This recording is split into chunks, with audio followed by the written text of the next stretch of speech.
So think about this for a second.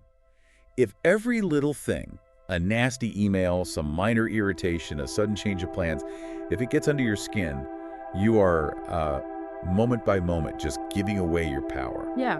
You're sacrificing your own peace for what? The quick satisfaction of an emotional reaction? It never really helps. And that's the core of what we're digging into, this counterintuitive idea that, unshakable people don't magically have fewer problems. Not at all. They've just mastered one single thing. Yeah. How they decide to react to the problems that life inevitably throws at them. That distinction right there, reacting versus choosing a response, that's the whole mission for this deep dive. We're distilling everything we've read on mental resilience to find the principles that let you move through life, well, unfazed. It's about cultivating this unwavering, composed presence. The sources actually call it silent dominance. Which sounds intense. But the goal is really internal control, right? So that nothing external can ever truly control you. Exactly. So let's unpack the foundation of that. And it really all begins with what the sources call the art of indifference. Okay, we have to stop there for a second because that word indifference, it immediately brings up negative ideas. I was just about to say that. Yeah, people hear indifference and they think apathy, coldness. Right.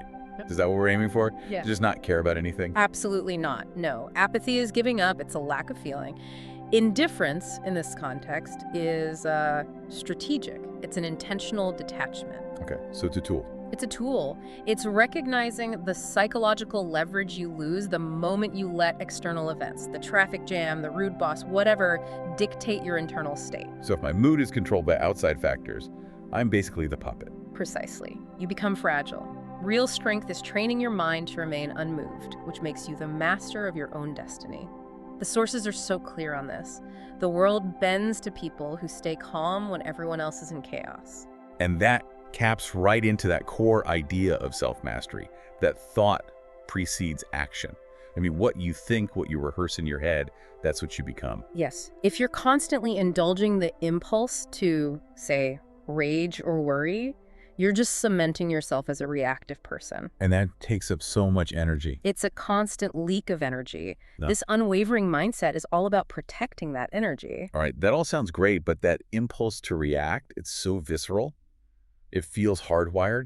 So how do we actually start training that muscle? What are the practical techniques? Okay, so there are two core practices to start with. The first one is simply pausing. Just stopping.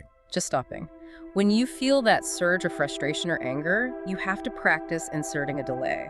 Our sources say to aim for at least 10 seconds. 10 seconds feels like an eternity when you're angry. Why 10? Because it short-circuits what's called the amygdala hijack. Yeah. That immediate hot reaction happens before the rational part of your brain, the prefrontal cortex, can even process what's going on. So the 10 seconds is just buying time for the logical brain to come online. Exactly. And in that pause, you ask yourself the key questions. Does this actually affect my long-term goals? And the big one, am I giving away my power by reacting to this? That's a great filter. And if the answer is no, you've just saved all that emotional energy. Yeah. Okay, what's the second technique? It's intense visualization. And it's not just seeing yourself as someone who's unaffected. You have to really feel it. So it's like a mental rehearsal. A full rehearsal. Close your eyes, imagine the challenge, the insult, the rejection, and then watch your visualized self respond with stillness, slow breathing, a rational mind, not a flinch. You reinforce that image until it becomes your default. Okay, let's move into application then. Let's Yeah. talk about conflict. Dealing with insult or just petty aggression is, I think, for most people, the quickest way to lose your cool. Because the natural instinct is to fight back, to get defensive. Which is exactly what the other person It's wants. exactly what they're looking for. They feed on your reaction. So the master tactic here is something called silent dominance. It's the ultimate display of detachment. So what do? Someone insults you and you just stand there. You maintain eye contact, you might offer a small, almost pitying smile, and then you just pivot and walk away. That feels passive, but I guess it's not, is it? It's the opposite of passive. It's incredibly strategic. By not giving them the emotional feedback they expect, the anger, the defense, you starve the interaction. You rob them of their power. And they're just left standing there with their own pettiness. Exactly. You walk away untouched, undefeated, and frankly, a lot stronger. That takes some serious discipline. Yeah. And this all ties back to what you were saying about energy. Indifference is really just prioritization. 100%. Your energy is finite. You can't be mentally strong if you're wasting focus on things that just don't matter. Which brings us to the 5-year test. It sounds simple, but I think it's actually really hard to apply consistently. It is, but it's profound because it forces perspective. You just Okay. have to ask, will this thing, this argument, this slight, this setback, will it matter in 5 years? So, give us an example. How does that filter actually change the response in the moment? Okay, so take someone cutting you off in traffic. Will that matter in 5 years? Zero chance. So you use the test, you label it as trivial, and you let it go. Instantly. You conserve your energy. Okay, but what about something bigger, like you get passed over for a promotion you've been working toward for years? Right. Will that matter in 5 years? Absolutely. It could shape your entire future. But here's the key. The test doesn't mean you don't care. It means you switch from an emotional reaction to a strategic one. So you stop mourning the failure and start analyzing the data. You've got it. It removes the self-defeating emotion and redirects your energy toward what's next. Now, what about criticism? Actual feedback that might be valid. Right, because that's imitable, and it often hurts. We tend to focus on the pain of how it was delivered, not the content. So you have to apply a logical filter, almost like a robot. You look at two things. First, source credibility. Is this person someone whose opinion I actually respect? Or is it an anonymous comment online? Or a jealous competitor. Right. And second, you separate content from intent. You take what's useful, the actual constructive bit, even if it was delivered badly, and you just discard the rest. The noise. It reminds me of that sculptor analogy. Tell me. The sculptor is working on a masterpiece. If another master craftsman offers a technical tip, they listen. If a heckler in the crowd shouts something, they ignore it. They just keep working, guided by their vision and useful data. That's a perfect analogy. Okay, so let's shift from external forces like people and criticism to our own internal challenges. Defeat, failure, rejection. Most people hit a roadblock and the emotion just completely derails them. For days or even weeks. And that's the tragedy. They lose all that time lamenting. The unshakable mindset sees failure as just data, nothing more. A learning experience, an adjustment. That's it. You observe the outcome, you analyze what happened, you adapt your plan, and you move on without letting it become a statement about who you are. That's the highest form of detachment, right? Not letting a temporary outcome define your identity. Mm-hmm.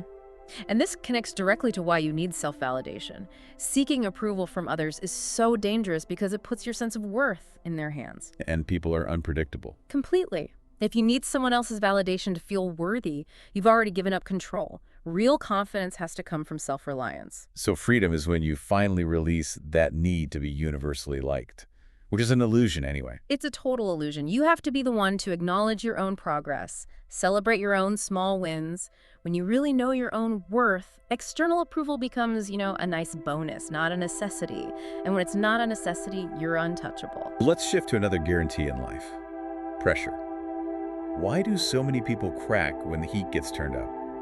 I think it's because they resist reality. They expect life to be smooth and predictable, so when difficulty arrives, which it always does, they panic. Whereas unshakable people almost expect it. They expect it and they prepare for it. They mentally rehearse the worst-case scenarios. But how is that different from just worrying? Because worrying is just unproductive panic. Great question. Worrying is resisting reality.